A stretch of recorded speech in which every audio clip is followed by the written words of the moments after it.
l'absence d'eau potable sur ce territoire due à des pollutions agricoles. Cette pollution, en réalité, elle n'existe pas que depuis quelques mois, hein. Elle existe depuis peut-être plusieurs années, mais sauf que les produits répertoriés évoluent aujourd'hui. Et l'ARS donc a signalé que les normes avaient été dépassées pour ce métabolite de pesticides. Je crois qu'aujourd'hui le syndicat des eaux est quand même assez démuni et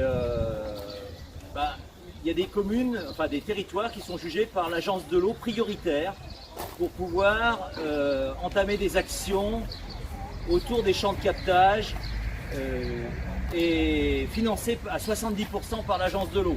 Alors s'il y a au moins une action que je pourrais entamer en tant que député, c'est agir auprès des instances préfectorales et de l'État pour que l'agence de l'eau déclare ce territoire prioritaire pour la prise en charge à hauteur de 70% de mesures de protection élargie des champs de captage.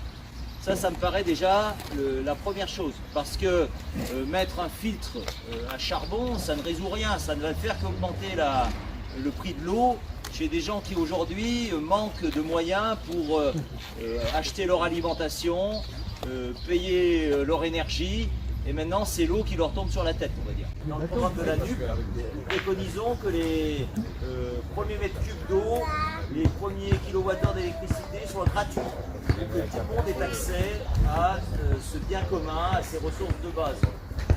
Nous défendons la gestion de l'eau publique, avec des régies publiques.